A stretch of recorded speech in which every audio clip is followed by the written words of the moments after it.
the moving reflection of the tree. Well, what we're discussing now is the original tree. Is that clear? Okay. So we have to understand the original tree so that we can understand the meaning of the reflection. If we had never seen an ordinary tree, and all we saw was the reflected version of the tree in the water, then how would we be able to understand what a tree is? We would think a tree is something that sort of wiggles, you know, and has its branches downwards. But actually a tree stands still and has its branches upwards. So we have to know the original tree. Then we can understand the reflected tree. But we shouldn't be lazy. We should study if necessary. Clear up our terms. Next question. Can you explain the second quadruple expansions of Sankarshan a bit more? Okay.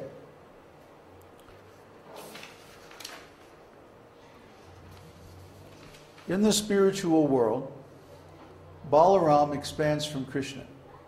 And then from Balaram expands Vasudeva, Aniruddha, Pradyumna, and Sankarshan. Now, these personalities are all present in Dwarka. Only Balaram is present in Vrindavan, though. Okay? Krishna is the supreme. Therefore, he has nothing to do. He simply wills that certain things should happen. And then he expands himself, and the expansions take care of all this other business. Krishna just engages in loving pastimes with his devotees. That's all he does. But Balaram is responsible for his service. And Balaram manifests, for example, as all the paraphernalia of Krishna's service. His clothes, his jewels, his seat, his palanquin, or his cart, all the plates and paraphernalia that are used to serve him prasadam, so many things. His umbrella and his paraphernalia of worship is all considered to be directly Balaram. Then beyond that, there's the temple and so many other things that are required for Krishna's service. And these are further expansions from Balaram. In Dwarka, Aniruddha and Pradyumna are Krishna's sons, his eldest sons. So they are like expansions from Krishna's body that take care of different services in the Dwarka Leela. Dwarka Leela is, of course, on the platform of opulence. So Sankarshan is the principal expansion for this opulence and manifests all the paraphernalia used in the Dwarka Leela. Then from Dwarka Leela, you have expanding the Vaikuntha planets.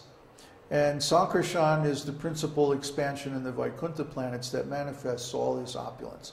And from Sankarshan, then Mahavishnu expands. And from Mahavishnu, there's a second quadruple expansion. And these quadruple expansions help Mahavishnu control and manipulate the material energy that also expands from him. Okay, so Balaram is the first expansion, and then all these other expansions come from Balaram. The original quadruple expansion is only in the spiritual world, but the second quadruple expansion is in touch, or rather their Shaktis are in touch with the material nature and become the three modes of material nature. And you can go, in India there are temples like this that show Narayan or Mahavishnu lying down, and then all his Shaktis are around him. Shri, Bhu, and Nila Shaktis. So when they are in the spiritual world, these three potencies are the Shaktis of Pradyumna, Aniruddha, and Sankarshan. But when they're in the material world, they become the Shaktis of Garbhodakshai Vishnu, Lord Brahma, and Lord Shiva. And they become the three modes of material nature.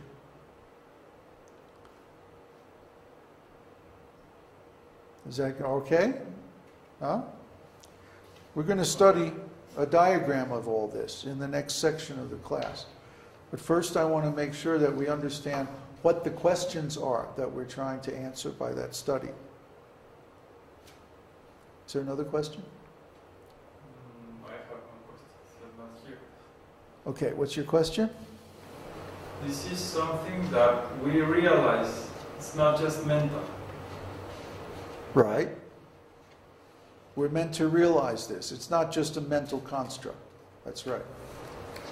The way we realize this is by chanting a mantra? That's right. Krishna is the key. If we realize Krishna, we realize everything.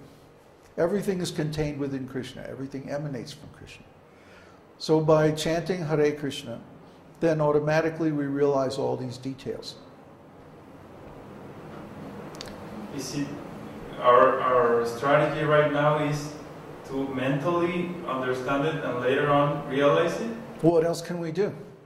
His question is our strategy to mentally realize it now and then later on realize it directly? Yes. Well, what else can we do? Just chant. How else? Well, no. That's like saying just get in your car and drive without any destination or without any route. We have to have a map. That's what the ontology is for. This is why the ordinary devotees in ISKCON and other organizations are not becoming self-realized. Because they're driving around with no map. They don't have any idea where they're going. So they're getting lost. They've never seen it. It doesn't matter whether you've seen it or not. You have to know what to ask for. When we chant, we're asking Krishna, Krishna, energy of Krishna, please engage me in your service. Well, what service? Which service exactly do you want to be engaged in? What part of the spiritual world do you want to go to? What mood do you want to exchange loving affairs in? What kind of form do you want? What kind of activities do you want? What level of the spiritual world do you want to be in? There's all these questions. It's a big place. It's bigger than this whole material universe. So there are all these different layers, all these different levels, all these different destinations that you can go in the spiritual world. Which one do you want to go to? What are we asking for? What are we trying to accomplish with our chanting? A good example is Dhruva Maharaj. Dhruva was chanting for one very particular reason. He wanted to be the king. He was supposed to be, as the eldest son of his father, he was supposed to be the next king. And his mother-in-law cheated him.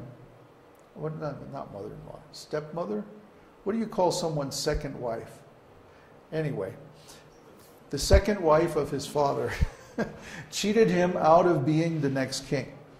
So he said, who can help me? And his mother said, only God can help you. So he said, well, how do I find God?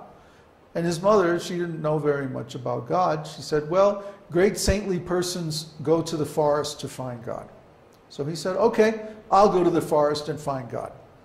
So he went to the forest and he started chanting. Narada Muni appeared and became his guru, so he had a lot of help. So he started chanting specifically to get his kingdom back. And after 6 months of chanting, that sounds familiar, doesn't it? 6 months. It was 6 months. Huh? Wasn't it less? No, 6 months. After 6 months of chanting Om Namo Bhagavate Vasudevaya and performing austerities, then Krishna appeared to him. He appeared in his four-armed form as Vasudeva.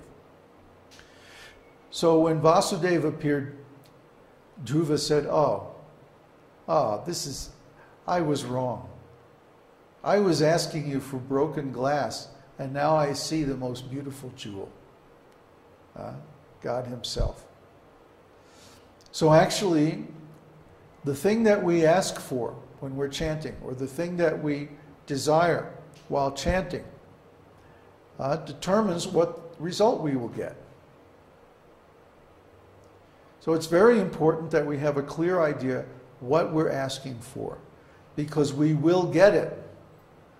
And if we desire something less than the ultimate, then we'll lament like Dhruva.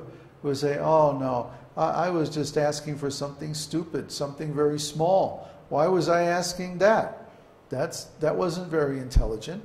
I should have asked for the highest, the greatest, the most wonderful thing that I could possibly get from my chanting.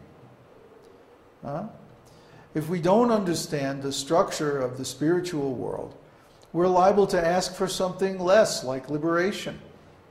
And we'll get it. We'll get it, for sure. Because that's the nature of the mantra. That's the nature of God's name. But we won't get the higher thing unless we ask for it. So we have to know what we want. What do we want? What's going to make us happy? We have to know these things. This is all so important.